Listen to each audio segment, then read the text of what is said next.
ദൈവനാമത്തിന് മഹത്വമുണ്ടാകട്ടെ. പ്രിയ വായന സുഹൃത്തെ, താങ്കൾക്ക് യേശു കർത്താവിൻ്റെ നാമത്തിൽ സ്നേഹവന്ദനം. ഇന്ന് ജൂലൈ 19. ഒന്നാമത്തെ വായനാഭാഗം ശമൂവേൽ പ്രവാചകൻ്റെ രണ്ടാമത്തെ പുസ്തകത്തിൻ്റെ 3-ാം അധ്യായം.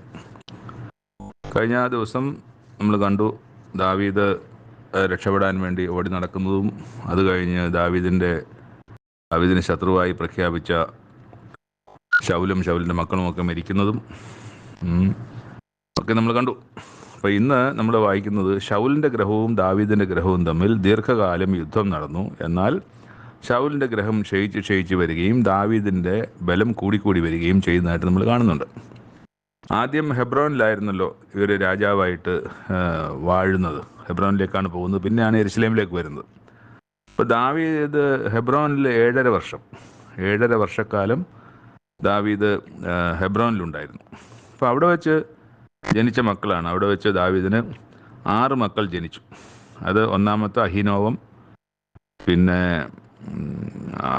അഹിനോവം പ്രസവിച്ച അമ്നോൻ, പിന്നെ കിലെയാബ് അബീഗയിലിൻ്റെ മകൻ, പിന്നെ മയഖയുടെ മകൻ അബ്ശാലോം, ഹഗീത്തിൻ്റെ മകനായ അദോനിയാവ്, അബീതാലിൻ്റെ മകനായ ഷെഫത്യാവ്, ദാവീദിൻ്റെ ഭാര്യ എഗ്ല പ്രസവിച്ച ഇത്രയാം 6-ാമൻ.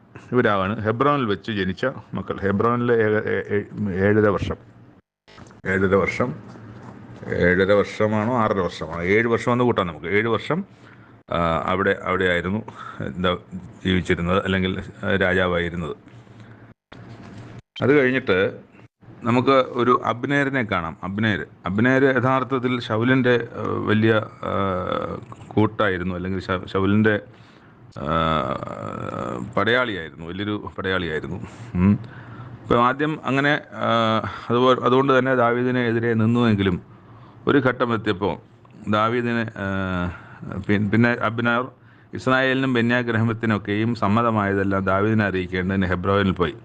അപ്പം ബെന്യാമിൻ ഗ്രഹത്തിനും ഇസ്രായേലിനുമൊക്കെ രാജാവായിരിക്കുന്നതിനെ സംബന്ധിച്ച്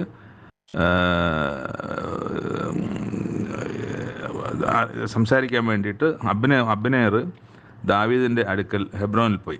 ഇങ്ങനെ അബ്നേരും അവനോടുകൂടെ 20 പുരുഷന്മാർ ഹെബ്രോനിൽ ദാവീദിൻ്റെ അടുക്കൽ ചെന്നു. ദാവീദ് അബ്നേരിനെയും കൂടെ ഉള്ളവരും വേണ്ടി ഒരു വിരുന്ന് കഴിച്ചു. അബ്നേർ വന്നത് ഇഷ്ടമായി. അബ്നേർ ശത്രുപക്ഷം നിൽക്കുന്ന ഒരാളാണെങ്കിലും ദാവീദ് അവിടെ സ്വീകരിച്ചു എന്നാണ് നമ്മൾ കാണുന്നത്. ഞാൻ ചെന്ന് ഇസ്രായേലൊക്കെയും യജമാനായ രാജാവിനോട് ഉടമ്പടി ചെയ്യേണ്ടതിന് അവരെ നിൻ്റെ അടുക്കൽ കൂട്ടി വരുത്തും. ഇപ്പോൾ ഇസ്രായേൽ ഇല്ലല്ലോ. ഇപ്പോൾ യഹൂദാ ഗോത്രവും യഹൂദാ ഗോത്രം മാത്രമാണ് ഇപ്പോൾ കൂടെ ഉള്ളത്. അപ്പോൾ അവർ ബാക്കി എല്ലാ ഇസ്രായേലിനും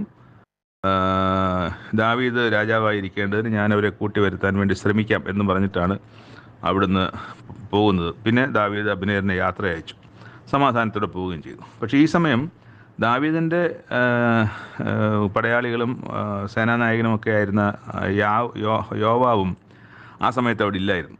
അവരൊരു കവർച്ചപ്പട കഴിഞ്ഞ്, വേറെ യുദ്ധത്തിന് പോയതല്ല, കവർച്ചയ്ക്ക് പോയതാണ്. വളരെ കൊള്ളയുമായി മടങ്ങി വന്നു. എന്നാൽ ദാവീദ് അബ്നേരിനെ യാത്ര അയക്കുകയും അവൻ സമാധാനത്തോടെ പോവുകയും ചെയ്തിരുന്നതിനാൽ അവൻ അന്നേരം ദാവീദിൻ്റെ അടുക്കൽ ഇല്ലായിരുന്നു. അത് പറഞ്ഞല്ലോ. എന്നിട്ട് ദാവീദും കൂടെയുള്ള സൈന്യമൊക്കെയും വന്നപ്പോൾ നേരിൻ്റെ മകനായ അബ്നേർ ദാവീദിൻ്റെ രാജാവിൻ്റെ അടുക്കൽ വന്നുവെന്നും അവനെ സമാധാനത്തോടെ യാത്ര അയച്ചു പോയി എന്നൊക്കെ യോവാബിന് അറിവ് കിട്ടി. യോവാബ് ദാവീദ് രാജാവിൻ്റെ അടുക്കൽ ചെന്ന്, എന്താണ് ഈ ചെയ്തത്? അബ്നേർ നിൻ്റെ അടുക്കൽ വന്നിട്ട് അവനെ പറഞ്ഞയച്ചത് അവനെ കൊല്ലേണ്ടതായിരുന്നില്ല എന്നുള്ളതാണ് ഇദ്ദേഹത്തിൻ്റെ മനസ്സിൽ. നിന്നെ ചതിപ്പാനും നിൻ്റെ പോക്കും വരവും ഗ്രഹിപ്പാനും നീ ചെയ്യുന്നതൊക്കെയും അറിയുവാനുമാണ് അവൻ വന്നത്. അല്ലാതെ അവൻ യഥാർത്ഥത്തിൽ നമ്മളോട് സന്ധിയായിട്ടോ അല്ലെങ്കിൽ നമ്മളോട് സ്നേഹത്തിനോ നമ്മളോട് യഥാർത്ഥത്തിൽ കൂട്ടാകാനല്ല, മറിച്ച് നമ്മളെ ചതിക്കാനാണ് അവൻ വന്നതെന്നാണ് യോവാബിൻ്റെ പക്ഷം. എന്നിട്ട് യോവാബ് ദാവീദിൻ്റെ അടുക്കൽ നിന്ന് പുറത്തിറങ്ങി അബ്നേരിൻ്റെ പിന്നാലെ ദൂതന്മാരെ അയച്ച് യോവാബ് ചെന്ന് പിടിക്കപ്പെട്ടു. അവിടെ പിന്നെ അബ്നേർ ഹെബ്രോനിലേക്ക് മടങ്ങി വന്നപ്പോൾ യോവാബ് സ്വകാര്യം പറവാൻ അവനെ പടിവാതിൽക്കൽ ഒരു ഭാഗത്തേക്ക് കൂട്ടിക്കൊണ്ടുപോയി തൻ്റെ സഹോദരനായ അസാഹേലിൻ്റെ രക്തപ്രതികാരത്തിന് അവിടെ വെച്ച് അവനെ വയറ്റി തൂത്തി. അപ്പം നേരത്തെ അസഹാലിനെ കൊന്നതിൻ്റെ ഒരു പ്രതികാരമായിട്ട് ഇവിടെ ദാവീദുമായിട്ട് സന്ധി ചെയ്ത ഈ അബ്നേരിനെ യോവാബ് കൊല്ലുകയാണ് ചെയ്യുന്നത്. ദാവീദ് അത് കേട്ടപ്പോൾ നേരിൻ്റെ മകൻ അബ്നേരിൻ്റെ രക്തം സംബന്ധിച്ച് എനിക്കും എൻ്റെ രാജത്വത്തിനും യഹോവയുടെ മുമ്പാകെ ഒരു കുറ്റവുമില്ല എന്ന് പറഞ്ഞു. അപ്പോൾ അവിടെ യോവാബിൻ്റെ ഗൃഹത്തിൽ സ്രവക്കാരനോ കുഷ്ഠരോഗി വടികുത്തി നടക്കുന്നവനോ വാളാൽ വീഴുന്നവനോ ആഹാരത്തിന് മുട്ടുള്ളവനോ വിട്ടൊഴിയാതിരിക്കട്ടെ എന്നും ദാവീദ് പറഞ്ഞു. അബ്നേർ ഗിബെയോനിൽ യുദ്ധത്തിൽ തങ്ങളുടെ അനുജനായ അസാഹേലിനെ കൊന്നത് നിമിത്തം. അപ്പോൾ അത് യുദ്ധത്തിനെ കൊല്ലുന്നതാണ്, അല്ലാതെ അസാഹേലിനെ തെരഞ്ഞു പിടിച്ച് കൊന്നതല്ല. യുദ്ധം വന്നപ്പം കൊന്നത് അബ്നേരായിരുന്നു എന്നുള്ളത് മാത്രം. യോവാബ് അവൻ്റെ സഹോദരനെ അബീശായും ഇങ്ങനെ അവനെ കൊന്നുകളഞ്ഞു. അബീശായും കൂടെ ഉണ്ടായിരുന്നു. ദാവീദ് യോവാബിനോട് അവനോട് കൂടെയുള്ള സകല ജനത്തോടും നിങ്ങളുടെ വസ്ത്രം കീറി ശാക്കുചീല എടുത്ത് അബ്നേരിൻ്റെ മുമ്പിൽ നിന്ന് നടന്ന് വിലപിപ്പിനെന്ന് പറഞ്ഞു. ദാവീദ് അബ്നേരിൻ്റെ ശവമഞ്ചത്തിൻ്റെ പിന്നാലെ നടന്നു. അബ്നേരിനെ ഹെബ്രോനിൽ അടക്കം ചെയ്തു. രാജാവ് ദാവീദ് അബ്നേരിൻ്റെ ശവക്കുഴിയിൽ ഉറക്കെ കരഞ്ഞു. അത് കേട്ട് സകല ജനവും കരഞ്ഞു. രാജാവ് അബ്നേരിനെ കുറിച്ച് ഒരു വിലാപഗാനം ചൊല്ലുകയും ചെയ്തു. പക്ഷെ ജനത്തിന് മനസ്സിലായി ദാവീദിൻ്റെ കൈ ഈ അബ്നേരിനെ കൊല്ലുന്ന കാര്യത്തിൽ ഇല്ലായിരുന്നു എന്നുള്ളത് ജനത്തിന് മനസ്സിലായി എന്നുള്ളതാണ്. രാജാവിൻ്റെ അറിവോടെയല്ല സംഭവിച്ചതെന്ന് അവർക്ക് മനസ്സിലായി. അപ്പോൾ ദുഷ്ടത പ്രവർത്തിച്ചത് ആരായാലും ആ ദുഷ്ടത പ്രവർത്തിച്ചതിന് അതനുസരിച്ച് പകരം ലഭിക്കട്ടെ എന്നും അവിടെ പറയുന്നുണ്ട്. ഇതിൻ്റെയൊക്കെ അവസാനം, ഈ യോവാബിൻ്റെ അവസാനം നമുക്ക് പിന്നൊരു ഘട്ടത്തിൽ നമുക്ക് അറിയാൻ പറ്റും യോവാബിന് പിന്നെ എന്താ സംഭവിക്കുന്നത്. ഈ പ്രവർത്തികളൊക്കെ യോവാബിൻ്റെ തലമേൽ തന്നെ മടങ്ങി വരുന്നത് നമുക്കൊരു ഘട്ടത്തിൽ കാണാൻ കഴിയും. അത് ശരിക്കും പറഞ്ഞാൽ ദാവീദിൻ്റെ കാലശേഷമാണ് സംഭവിക്കുന്നത്. നമുക്ക് ഇടയ്ക്ക് അതിൻ്റെ ആ സമയമാകുമ്പോൾ നമുക്കത് നോക്കാം. രണ്ടാമത്തെ വായനാ ഭാഗം യിരെമ്യാ പ്രവാചകൻ്റെ പുസ്തകം 9-ാം അധ്യായം. ദൈവത്തിൻ്റെ അരുളപ്പാട്, തൻ്റെ ജനത്തെക്കുറിച്ചുള്ള ദൈവത്തിൻ്റെ വേദന, സങ്കടം, കോപം, ഇതൊക്കെ പല വാക്കുകളിലൂടെ ദൈവം യിരെമ്യാ പ്രവാചകനെ കൊണ്ട് പറയിപ്പിക്കുകയാണ്. തുടക്കം ഇങ്ങനെയാണ്: അയ്യോ, എൻ്റെ ജനത്തിൻ്റെ പുത്രിയുടെ നിഹിതന്മാർ നിമിത്തം രാവും പകലും കരയേണ്ടതിന് എൻ്റെ തല വെള്ളവും എൻ്റെ കണ്ണ് കണ്ണീരുറവുമായിരുന്നെങ്കിൽ കൊള്ളായിരുന്നു. യിരെമ്യാ പ്രവാചകൻ പറയുന്നതായിരിക്കാനാണ് സാധ്യത. അയ്യോ, എൻ്റെ മരണത്തെ വിട്ട് പൊയ്ക്കളയേണ്ടതിന് എൻ്റെ ജനത്തെ വിട്ട് പൊയ്ക്കളയേണ്ടതിന് മരുഭൂമിയിൽ വഴിയാത്രക്കാർക്കുള്ള സത്രം എനിക്ക് കിട്ടിയെങ്കിൽ കൊള്ളായിരുന്നു. അതും യിരെമ്യാ പ്രവാചകൻ തന്നെ പറയുന്നതാണ്. അവരെല്ലാവരും വ്യഭിചാരികളും ദ്രോഹികളുടെ കൂട്ടവുമല്ലോ. അവർ വ്യാജത്തിനായിട്ട് നാവ് വില്ലുപോലെ കുലയ്ക്കുന്നു. അവർ സത്യത്തിനായിട്ടല്ല ദേശത്ത് വീര്യം കാണിക്കുന്നത്. അവർ ദോഷം വിട്ട് മറ്റൊരു ദോഷത്തിന് പുറപ്പെടുന്നു. അവർ എന്നെ അറിയുന്നില്ല എന്ന യഹോവയുടെ അരുളപ്പാട്.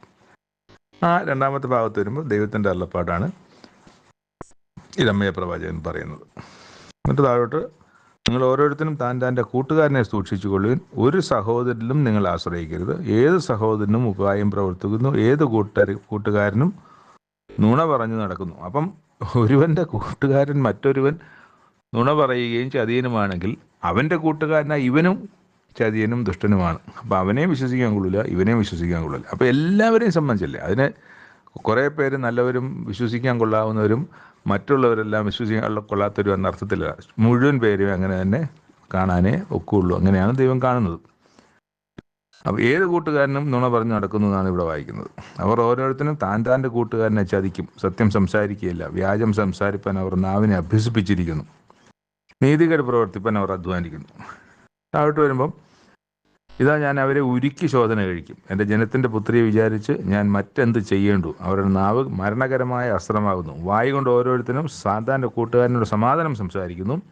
ഉള്ളുകൊണ്ട് അവനായി പതിയിരിക്കുന്നു. ഇങ്ങനെയുള്ള ജാതിയോട് ഞാൻ പകരം ചോദിക്കാതെ ഇരിക്കുമോ? ഞാൻ യഹൂദ പട്ടണങ്ങളിലെ നിവാസികളില്ലാതാകും വണ്ണം ശൂന്യമാക്കിക്കളയും. ഇത് ഗ്രഹിപ്പാൻ തക്ക ജ്ഞാനമുള്ളവനാർ. ജ്ഞാനമുണ്ടെങ്കിൽ ഇത് കേട്ടിട്ട് മടങ്ങി വരണ്ടേ? അപ്പം അങ്ങനെ മടങ്ങി വരാത്തത് കൊണ്ട് അത് ജ്ഞാനമില്ലായ്മയുടെ തെളിവായി തന്നെ ദൈവവും യിരെമ്യാ പ്രവാചകനും നമുക്കും ഇവിടെ വായിക്കാൻ തക്കവണ്ണം അത് എഴുതിയിരിക്കുന്നു എന്നുള്ളതാണ്. എന്നിട്ട് താഴോട്ട്: ഞാൻ അവരുടെ മുമ്പിൽ വെച്ച ന്യായപ്രമാണം അവർ ഉപേക്ഷിച്ച് എൻ്റെ വാക്ക് കേൾക്കുകയോ അതനുസരിച്ച് നടക്കുകയോ ചെയ്യാതെ തങ്ങളുടെ ഹൃദയത്തിൻ്റെ ശാഠ്യത്തെയും തങ്ങളുടെ പിതാക്കന്മാർ തങ്ങളെ അഭ്യസിപ്പിച്ച ബാൽവിഗ്രഹങ്ങളെ അനുസരിച്ച് നടന്നതുകൊണ്ട് ഇസ്രായേലിൻ്റെ ദൈവമായ സൈന്യങ്ങളുടെ യഹോവ ഇപ്രകാരം അരുളിച്ചെയ്യുന്നു: ഞാൻ ഈ ജനത്തെ കാഞ്ഞിരം കൊണ്ട് പോഷിപ്പിച്ച് നഞ്ചു വെള്ളം കുടിപ്പിക്കും. കാഞ്ഞിരം കയ്പ്, അത് തിന്നാനും കൊള്ളത്തില്ല, നഞ്ചു വെള്ളം കുടിക്കാനും കൊള്ളില്ല. പക്ഷേ ഇത് കാഞ്ഞിരത്തിൻ്റെ കാഞ്ഞിരം ഭക്ഷിക്കുന്നത് പോലെ നഞ്ചു വെള്ളം കുടിക്കുന്നത് പോലെ അവരുടെ ജീവിതം അത്ര കയ്പാവും അവർക്ക്. അവരും അവരുടെ പിതാക്കന്മാരും അറിയാത്ത ജാതികളുടെ ഇടയിൽ ഞാൻ അവരെ ചിഹ്നിക്കും. അവരെ മുടിക്കുവോളം അവരുടെ പിന്നാലെ വാളയക്കും. സൈന്യങ്ങളെ യഹോവ ഇപ്രകാരമല്ല ചെയ്യുന്നു. നിങ്ങൾ ചിന്തിച്ച് വിലാപകാരത്തികളെ വിളിച്ചു വരുത്തുവിൻ, സാമർഥ്യമുള്ള സ്ത്രീകളെ ആളയച്ചു വരുത്തുവിൻ, നമ്മുടെ കണ്ണിൽ നിന്ന് കണ്ണീർ ഒഴുകത്തക്ക വണ്ണവും നമ്മുടെ കൺപോളയിൽ നിന്ന് വെള്ളം ചാടത്തക്ക വണ്ണവും അവർ ബന്ധപ്പെട്ട് വിലാപം കഴിക്കട്ടെ. വിലാപം കഴിക്കേണ്ടി വരും. ഈ പുസ്തകം കഴിഞ്ഞാൽ വിലാപങ്ങളുടെ പുസ്തകമാണ്. അത് യിരെമ്യാ പ്രവാചകൻ വിലപിക്കുന്നതാണ്. പക്ഷേ ആ ദേശം വിലപിക്കുന്നുണ്ട്.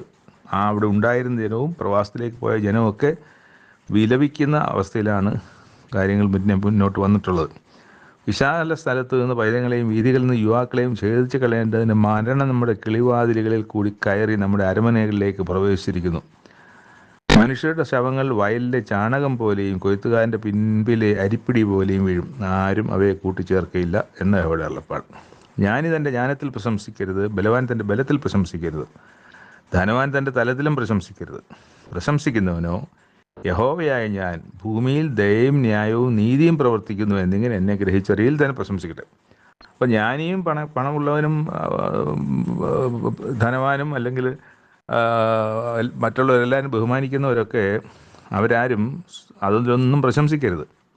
പ്രശംസിക്കുന്നെങ്കിൽ ഈ ഭൂമിയിൽ ദയയും ന്യായവും നീതിയും ദൈവം പ്രവർത്തിക്കുന്നെങ്കിൽ മാത്രമേ അതിൽ പ്രസാദിക്കാനുള്ളൂ. ഇവൻ ധനമുള്ളവന് നശിച്ചു പോകുന്നു, പിന്നെ ബലവാൻ നശിച്ചു പോകുന്നു, ജ്ഞാനി നശിച്ചു പോകുന്നു. പക്ഷെ അങ്ങനെ ജ്ഞാനി, ബലവാൻ, ധനവാൻ അവരൊക്കെ നശിച്ചു പോകാതിരിക്കാൻ വേണ്ടി ദൈവത്തിൻ്റെ അടുക്കിലേക്ക് മടങ്ങി വരുന്നുവെങ്കിൽ, അങ്ങനെ മടങ്ങി വരുമ്പോൾ അവരോട് ദൈവം ന്യായവും നീതിയും ദയയും പാലിക്കുമ്പോൾ ആരാണ് പ്രശംസിക്കപ്പെടുക? ദൈവമാണ് പ്രശംസിക്കപ്പെടുക. അതാണ് അതിൻ്റെ ആശയം.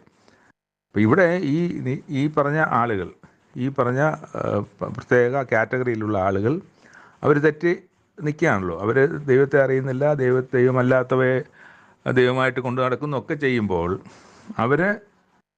അവരുടെ ഇതിലൊന്നും അവർ പ്രശംസിക്കാനില്ല. കാരണം അവർ നശിക്കാനിരിക്കുകയാണ്. അപ്പോൾ ആ നാശത്തിൻ്റെ പാതയിലേക്ക് പോകുമ്പോൾ അവർ മടങ്ങി വരുന്നുവെങ്കിൽ, ഞാൻ പറഞ്ഞ കാര്യം തന്നെ വീണ്ടും പറയുന്ന ആവർത്തനം ഉണ്ടാകണ്ട, വ്യത്യസ്തത ഉണ്ടാകണ്ട. അവർ മടങ്ങി വരുമ്പോൾ എത്ര കടും ചുവപ്പുള്ള പാപമായാലും ക്ഷമിക്കാൻ തക്കവണ്ണം മടങ്ങി വരുന്നവരെ ചേർക്കാൻ തക്കവണ്ണം ദൈവം ഒരുങ്ങിയിരിക്കുന്നു. അപ്പോൾ ഇവിടെ അവർക്കാണോ പ്രശംസ ലഭിക്കുക, ദൈവത്തിനാണോ പ്രശംസ ലഭിക്കുക? അങ്ങനെ കൊള്ളരുതാത്തവരെ ദൈവത്തിൻ്റെ നീതിയും ന്യായവും ദയയും ദൈവം അവർക്ക് പാലിച്ചു കൊടുക്കുമ്പോൾ യഥാർത്ഥത്തിൽ പ്രശംസിക്കപ്പെടുന്നത് ദൈവമാണ്. എന്നെ ഗ്രഹിച്ചറിയുന്നതിൽ തന്നെ പ്രശംസിക്കട്ടെ, ഇതിലല്ലോ എനിക്ക് പ്രസാദമുള്ളത്, ഈ മടങ്ങി വരില്ല എന്ന യഹോവയുടെ അരുളപ്പാട്. അതാണ് അതിലൊരു വലിയ ആശയമുള്ള നല്ലൊരു വാക്യമാണത്. അങ്ങനെ ജനത്തിൻ്റെ പാപങ്ങളെയും ശാപങ്ങളെയും ഒക്കെ കഴുകാൻ ദൈവം റെഡിയാണെന്നുള്ളതാണ് അതിനകത്ത്. അപ്പോൾ ദൈവത്തിനല്ലേ അതിൻ്റെ മഹത്വം. അവസാനത്തെ ഒരു വാക്യം, അതും നല്ലൊരു വാക്യമാണ്. അത് ഇതാ മിസ്രയീം, യഹൂദ, ഏദോം, അമ്മോന്യർ, മോവാബ്, തലയുടെ അരികു വടിക്കുന്ന മരുവാസികൾ എന്നിങ്ങനെ അഗ്രചർമ്മത്തോടു കൂടിയ സകല പരിശോധനക്കാരെയും ഞാൻ ശിക്ഷിപ്പാനുള്ള കാലം വരുന്നു. അഗ്രചർമ്മത്തോടു കൂടി സകല അപ്പോൾ പരിശോധനക്കാരെങ്ങനെയാണ് അഗ്രചർമ്മമുള്ളവരാകുന്നത്? പരിശോധനക്കാർ തന്നെയല്ലേ. പരിശോധനക്കാർ ഒരിക്കലും അഗ്രചർമ്മമില്ല. ഇവിടെ എന്താ വായിക്കുന്നത്? അഗ്രചർമ്മത്തോടു കൂടിയ സകല പരിച്ഛേദനക്കാരെയും ഞാൻ ശിക്ഷിപ്പാനുള്ള കാര്യം വരുന്നു. അപ്പോൾ പരിച്ഛേദനക്കാർ അഗ്രചർമ്മം ആകുക എന്ന് പറഞ്ഞാൽ അവരവരുടെ ഹൃദയം കൊണ്ട്, അവരുടെ മനസ്സുകൊണ്ട്, അല്ലെങ്കിൽ ദൈവീക കാര്യങ്ങളിൽ അവർ അഗ്രചർമ്മമുള്ളവരാണ്. അവർ ശരീരത്തിൽ അവർക്ക് പരിച്ഛേദനയുണ്ട്, അഗ്രചർമ്മമില്ല. പക്ഷേ ഹൃദയത്തിലും മനസ്സിലും അവർ ദൈവീക കാര്യങ്ങളിലും അവർ അഗ്രചർമ്മമുള്ളവരാണ്. നമുക്ക് ഒരു വരികളുണ്ട്, സകല ജാതികളും അഗ്രചർമ്മികളല്ലോ, സകല ജാതികളും അഗ്രചർമ്മികളല്ലോ എന്നാണ്. എന്നാൽ ഇസ്രായേൽ ഗ്രഹമൊക്കെയും ഹൃദയത്തിൽ അഗ്രചർമ്മികളാവുന്നു എന്ന് യഹോവയുടെ അരുളപ്പാട്. അപ്പോൾ ഈ ഹൃദയത്തിലെ അഗ്രചർമ്മ സ്വഭാവമാണ്. അവർ മനസ്സുകൊണ്ട് ഒരു അഗ്രചർമ്മത്തിൻ്റെ സ്വഭാവം കാണിക്കുന്നതാണ്.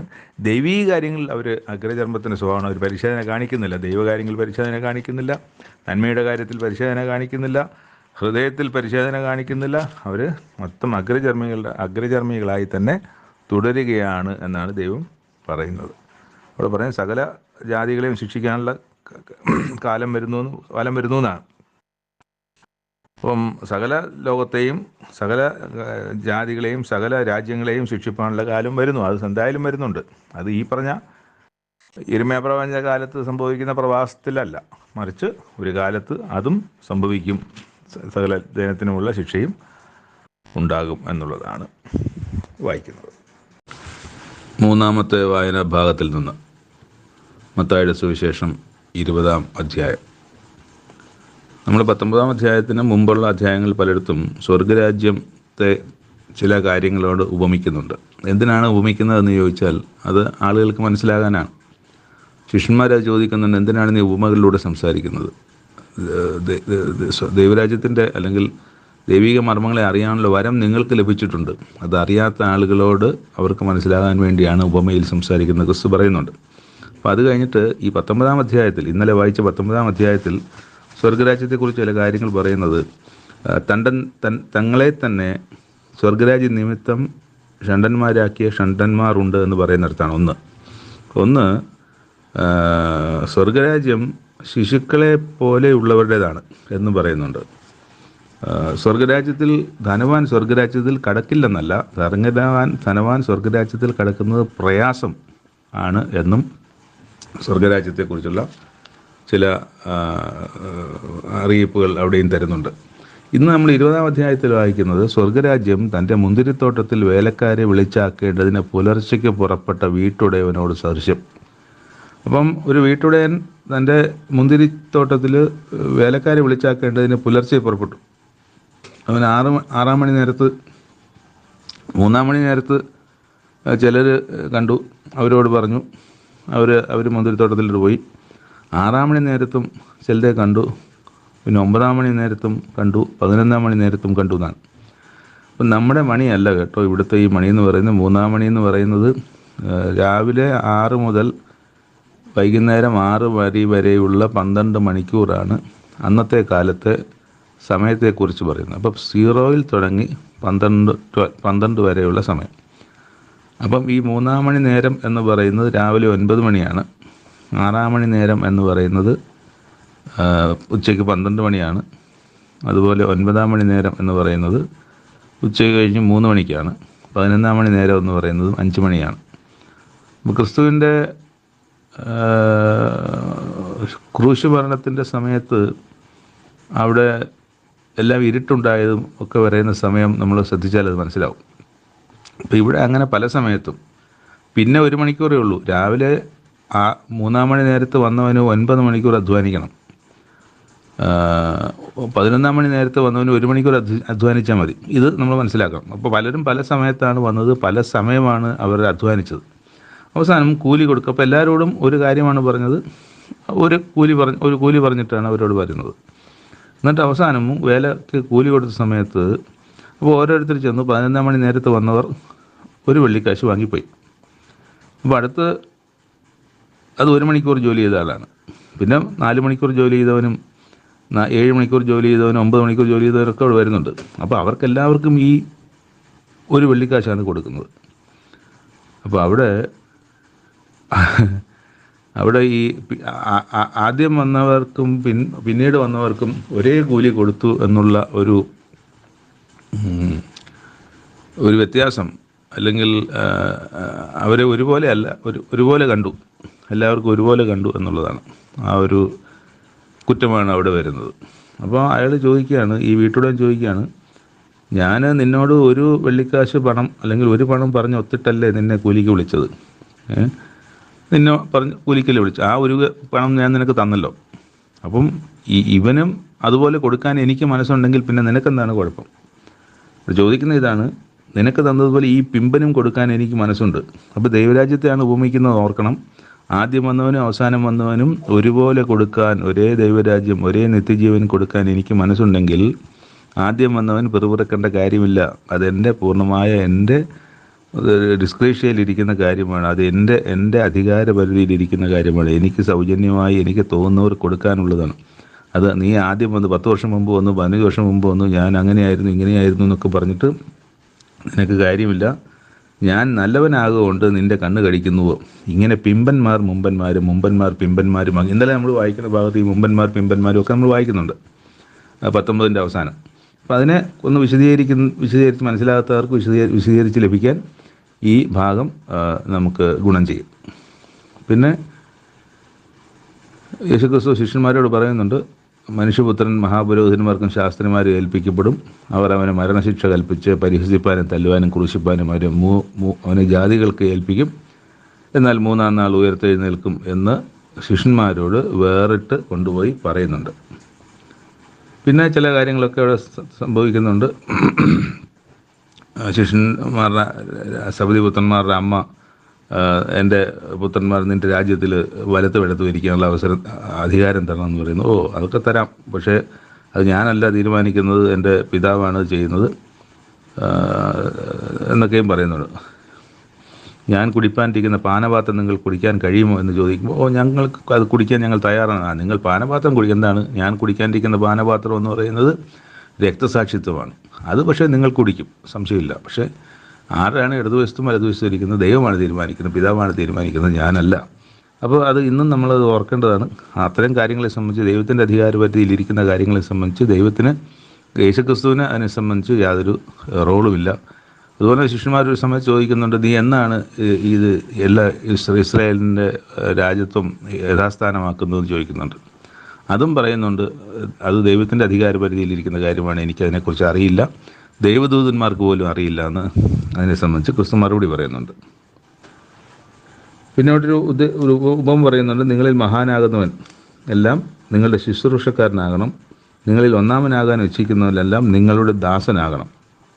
മനുഷ്യപുത്രൻ ശുശ്രൂഷ ചെയ്യിപ്പാനല്ല, ശുശ്രൂഷിപ്പാനും അനേകർക്ക് വേണ്ടി തൻ്റെ ജീവനെ മറുവിലയായി കൊടുപ്പാനും വന്നതുപോലെ. അപ്പോൾ അതുപോലെ മറ്റുള്ളവർക്ക് വേണ്ടിയുള്ള ജീവിതമാണ് നിങ്ങൾ ജീവിക്കേണ്ടത്. നിങ്ങളുടെ അധികാരവും നിങ്ങളുടെ സ്ഥാനവും ഉറപ്പിക്കലല്ല, നിങ്ങളുടെ സമ്പത്ത് ഉറപ്പിക്കലല്ല. നിങ്ങൾ മറ്റുള്ളവരുടെ ജീവിതത്തിന് വേണ്ടി, മറ്റുള്ളവർക്ക് നല്ലത് ചെയ്തു കൊടുക്കാൻ, മറ്റുള്ളവരുടെ ദൈവരാജ്യം ഉറപ്പിക്കാൻ, മറ്റുള്ളവരുടെ നല്ല സുഖകരമായ ജീവിതം ഉണ്ടാക്കാനുള്ള കാര്യം, മറ്റുള്ളവർ പീഡിപ്പിക്കപ്പെടുമ്പോൾ അവർക്കിടയിൽ നിന്ന് അവർക്ക് വരുന്ന പീഡനം അല്ലെങ്കിൽ മർദ്ദനം മാറ്റുവാനുള്ള ജോലിയിലൊക്കെയാണ് നിങ്ങൾ വ്യാപൃതരാകേണ്ടത്. അങ്ങനെ ചെയ്യുമ്പോൾ ദൈവമാണ് നിങ്ങൾക്ക് തക്ക പ്രതിഫലം തരുന്നത്. നിങ്ങൾ പ്രതിഫലത്തിൻ്റെ പുറകെ പോകേണ്ട, നിങ്ങൾ നിങ്ങളുടെ ഡ്യൂട്ടി ചെയ്യുക എന്നുള്ള വളരെ വ്യക്തമായ ഒരു ഉപദേശമാണ് അല്ലെങ്കിൽ ഇൻസ്ട്രക്ഷനാണ് ക്രിസ്തു അവിടെ ശിഷ്യന്മാർക്ക് കൊടുക്കുന്നത്.